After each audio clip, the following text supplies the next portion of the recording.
was watching Coach Malachi. I was watching this show the other day, man. Shout out to Coach Malachi.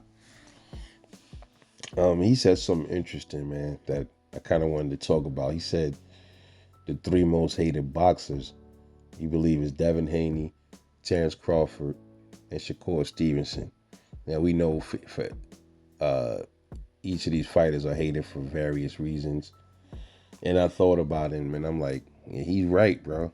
Because I was trying to sit back and figure out what other boxers get talked about more or hated on the most besides those three, and what's the common denominator in all three of these cases? Yeah, I'm gonna say it. They just happen to be of darker color. Yeah. Y'all know, man. Your boy. I don't really like talking about race much, but sometimes, you got to say certain things. It's just what it is. It just seemed like that's what it is, man. You ever notice like black boxers when they don't look too good in the fight? They always get exposed, or it's always them being exposed or something like that. But when it's other fighters, you don't really hear that same. They don't really get that same kind of heat. They'll never come their way. You have one bad fight or one fight you look a little suspect, or have an off night. Oh, look, I told you. Look, he was exposed. Anybody else get into a tough fight, he just had an off night. He's still a good fight. He'll come back in the next fight and look good. But Ryan bitch ass got stopped by Tank Davis, man. You heard you ain't damn bro. Yeah, he went out on his. He a warrior. He pressed the action on Tank. He got stopped, man. No, he didn't get stopped. He stopped himself. See, they don't want to admit that he fucking quit like a pussy. He quit, but Devin Haney, he's been hated for a long time. You always heard him get criticized that he can't punch. A lot of this started with Jorge Linares, man. And you notice sometimes, right? They start ramping up all of this kind of talk about these dudes whenever they fight somebody of another race. It's never like that when a black fighter fight another black fighter. It always starts when a black fighter fights an Hispanic or a Ukrainian or something like that. You'll start hearing the hate. When Devin fought Lomachenko, everybody claimed Devin lost that fight. He did not lose that fight. He won, clearly won that fight. Oh man, he was getting touched up badly. Loma exposed him. You see when Jorge Linares rocked him, he ain't know he was. Devin ain't got no chin either, and he ain't got no punching power. I'm like, oh boy. So you get rocked one time in a fight, and it's the same thing. And the funny thing is, if Devin was more of a mover like Shakur Stevenson is, they would have said Devin was running from Jorge Linares. They would have said he was running. He don't want to stand still and fight and engage. And then he decides to stand there, right, and fight and trade some shots with Jorge Linares and get clipped. Oh look, so he's chinny as hell, man. He ain't got no defense, man. He can't look at that. He don't know how to block punches. Fuck are you talking about? It's like you can't have it both ways. These fans, you can't win. You really can't. And those kind of dudes, those ain't really fans. I don't call people like that fans. People like that are fanboys of other fighters. You know what I mean? That's what those people are. Or they're like either casuals or they don't respect the sport when they say dumb shit like that. And then when he fights Ryan Garcia, and Ryan Garcia comes in overweight, comes in with pads in his system and shit like that, it's still Devin's fault.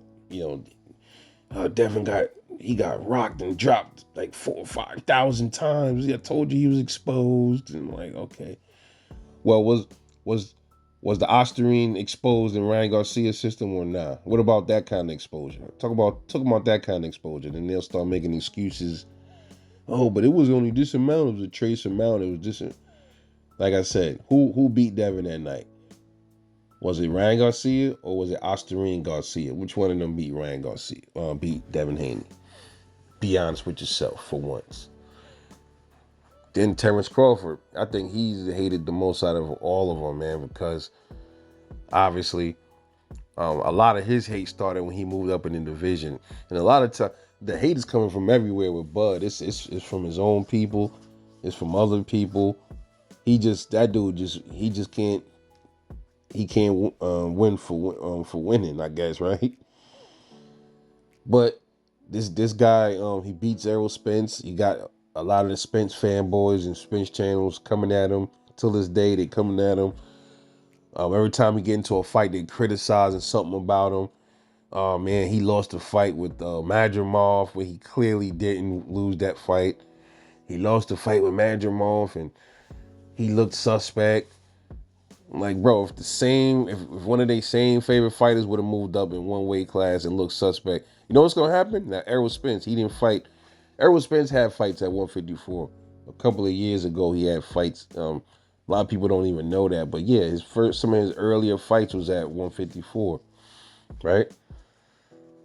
Now let's just forget about those and let's just say this is his very first fight at 154. This is because now he's a star, or he's more known now, right? He gets in the ring and he looks kind of like suspect or whatever you want to call it against Sebastian Fundora, and he actually wins and beats Fundora. You're not gonna hear the same stuff from his fans. They're gonna say Errol a dog. You see, he dogged it out with Fundora. Yeah, he got hit a little bit, but he dogged it out with Fundora, man. He's a dog. He dogged it out. That's what you're gonna hear for Errol Spence fans. You're not gonna hear the same shit they was giving Crawford. Well, Crawford was getting pieced up. He was getting pieced up by Madrimov or by McDoordash or whatever they call him. You know what I mean? He was getting pieced up. All right. When Errol go in there and get pieced up by Fundora, you ain't gonna hear that same thing. If Errol wins, especially if he wins. If he get a win over Fundora, boy, they gonna be loving that win. They gonna be like, I told you, Errol is back. Errol is back. You gonna hear that? Errol is back, y'all. I told y'all he never left. Someone say, he ain't back. He ain't never going nowhere. He was always here. That's why my man don't take tune-ups. Yeah, you know what I mean? This is first fight at 154. What do you expect? Dude is a tough dude, Fundora. That's what you're gonna hear. But Crawford, never mind. This is his very first fight at 154. It wasn't no fight many years ago. This is his first fight at this weight division. They don't give him that same kind of respect. They're not gonna say that to him. They're gonna label him as getting touched up. His power and carry. You're gonna hear that too. You hear that all the time about Bud. Errol going there, and if he can hurt Fundora just a little bit. Oh, he still got his devastating punching power. He still got that raw break you down power from welterweight. I told y'all, look, that's what you're gonna hear. That's what you're gonna hear, bro. Bud been getting his hate. Like I said, a lot of it started from welterweight division just because he was knocking everybody out. And the minute that he can't get a knockout, all of a sudden he's been exposed. All of a sudden, his power and carry, all of a sudden he vulnerable. Never mind that he took good big shots from Madrimov for a big 154 pounder. He took shots from him, flushed, didn't fold, didn't see him on shaky legs or nothing. No, we can't say that. Let's just focus on the fact that he didn't knock Madrimov out. Yeah.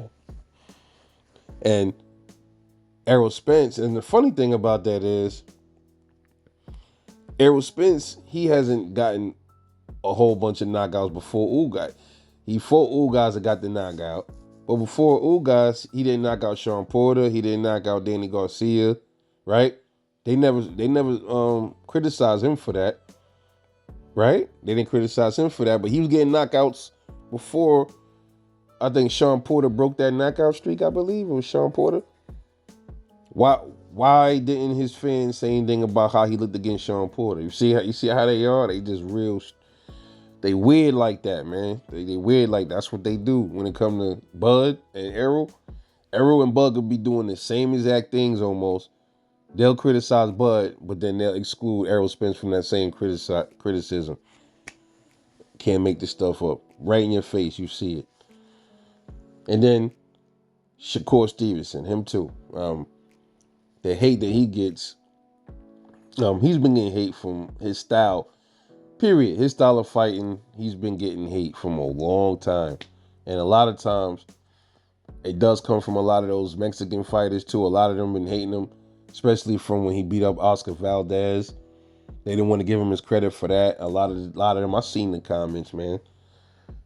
His style of movement and his defense first style of fighting, you start to hear a lot of that from a lot of the fans of a lot of those dudes that like to stand there and fight, like the Mexican style, and you know. But the criticism and hate really started coming from when he fought. I think it was when he fought that guy, Jeremiah Nakatia. When he fought him, I would say that's one of the starting points of the hate of Shakur Stevenson. But even though he knocked Nakatia down in that fight, man. Everybody's saying he was running away from Nakatia in that fight. And I still to this day don't see what everybody else see in that fight. He stood there. He moved, of course, but he actually moved less against Jeremiah Nakatia than he did against De Los Santos, and he got the knockdown. Nobody talks about the knockdown. All they talking about is the way he avoided punches, like he's supposed to do. This is boxing. He's supposed to not want to get hit, man.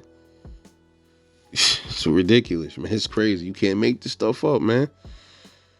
And after that fight, he didn't get no kind of credit for beating up on. He never got his credit. A lot of people was, oh yeah, Oscar Valdez, he was small, so of course he was supposed to do that. Or when he fought Jamel Herring, oh man, of course he was gonna stand there in front of Herring. Herring ain't got no punching power. I'm like, oh goodness gracious me.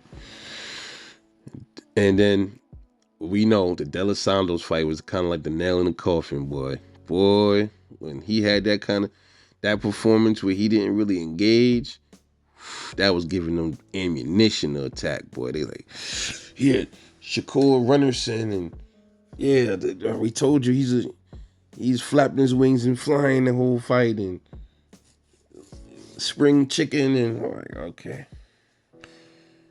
You know, if Shakur would have put on a performance similar, if Shakur had managed to knock down De Los Santos in that fight, he still would have got the criticism from all the movement. Never mind, he just knocked dude on his ass. That don't matter. Nah, that was a lucky shot. He's a runner. He's a pussy. He can't fight. He don't like to fight power punches, and that's where the hate comes from. It's gonna keep going on. Look, his last fight, he stood there more. Right? Y'all wanted him to stand there a little bit more in the pocket, and he did, and let his leather go. He didn't let his hands go as much as everybody wanted him to, but he did manage to beat the motherfucker up, and that's what he did. Ah, man, he still ain't got no punching power. He couldn't even stop dude. I'm like, God damn. Don't matter, bro. These three here are the most hated fighters in boxing, bro. Don't care what nobody say. They are. All three of these dudes. But Terence Crawford is the worst. He you know why he's hated the most out of all three, out of the other two? Because he's accomplished more. Whenever you accomplish more, the more you accomplish, the more hate you get. That's the way it is. They were doing that with Floyd Mayweather, the same thing. The more you accomplish, the more hate you gonna get, man. That comes with it. You know, but let me know what y'all think, man. This is your boy Rebel Life Boxing. I'll catch y'all on the next one. And I'm off this.